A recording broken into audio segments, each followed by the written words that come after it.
এই রাঙ্গাবাড়িয়া ট্যাগর সোসাইটি বেড়া ব্রাদার্সের আয়োজনে আজকে যে অনুষ্ঠান, সেই অনুষ্ঠানে আমরা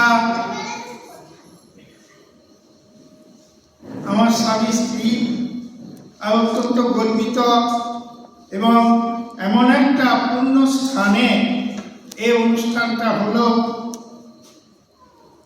যে স্থানে এই রাঙ্গাবাড়িয়া যে এই সংগঠনের যে প্রাণ প্রতিষ্ঠা করেছিলেন, সেই বিখ্যাত আন্তর্জাতিক খ্যাতি সম্পন্ন তুষার কাজীলালে এবং তার সহধর্মিনী শ্রীচরণে আমরা দুজন শতকোটি প্রণাম জানিয়ে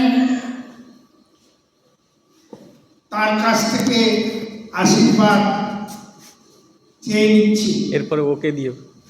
আজকে এই অনুষ্ঠানে আমি একটু নস্টালজিক হয়ে পড়েছি। আমাদের বর্তমান এই সমস্ত যে অনুষ্ঠানগুলো, আমরা অত প্রাচুর্যের মধ্যে বড় হইনি এবং তৎকালীন এই সমস্ত প্রচলন ছিল না। এখন ছেলেরা বড় হয়েছে, যুগ অনেক এগিয়ে গেছে। আজকে কল্পনা করতে পারিনি আমার 3 ছেলে, বড় আপনারা জানেন শান্তনু বেরা, আমার মেজ ছেলে অতনু বেরা, আর ছোট ছেলে কৃষাণু বেরা। দাঁড়া, আচ্ছা। এবং আজকে অত্যন্ত আনন্দের দিন। আমার বড় ছেলের তার আত্মীয় স্বজন এবং পরম শহীদ যারা এখানে থাকেন, যাদের অনুকম্পায় আমার বড় ছেলে এখানে আসতে পেরেছে এবং আপনাদের সহযোগিতায়, উনি কি করেন জানি না, অনেক দূরে তো থাকে, যাই হোক আপনাদের সহযোগিতায় সাহচর্যে তার কর্মকাণ্ডগুলো করতে আপনারা সুযোগ দিয়েছেন এবং করছেন। এবং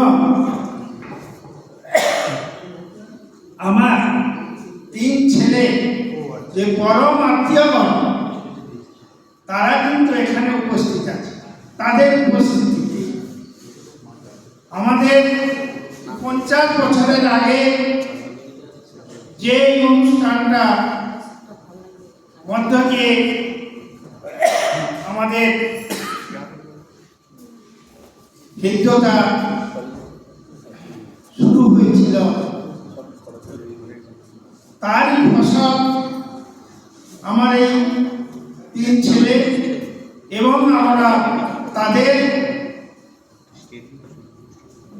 অনুকম্পায়, তাদের সঙ্গে যে আমরা এই পরম আত্মীয়দের সাথে পেয়েছি, সেই আত্মীয়দের উপস্থিতিতে আজকের এই অনুষ্ঠানটা অত্যন্ত গুরুত্বপূর্ণ এবং নিজেকে ধন্য মনে করছি। এবং আমি কল্পনা করতে পারিনি যে আমাদের এই 80 বয়সে এরকম একটি অনুষ্ঠান আমাকে আমার ছেলেরা, আমার আত্মীয়রা আমাকে উপহার দেবেন। তার জন্য আমি বাবা হিসাবে তাদের কাছে কৃতজ্ঞ এবং আশা করি, ঈশ্বরের কাছে কামনা করি তারা ভালো থাকুক, তারা সমস্ত মানুষের সাথে সদ্ব্যবহার করুক, তাদের কর্তব্যে, তাদের কর্মে, তাদের ব্যবহারে কেউ যেন অসন্তুষ্ট আলোচনা হয় এবং এই সুন্দর ব্যবহার দিয়ে আত্মীয় স্বজনকে ভালো রাখলে, ভালো ব্যবহার করলে ঈশ্বরের আশীর্বাদ অবশ্য পাওয়া যাবে। এই বলে আমি তাদের শুভকামনা করে আমার বক্তব্য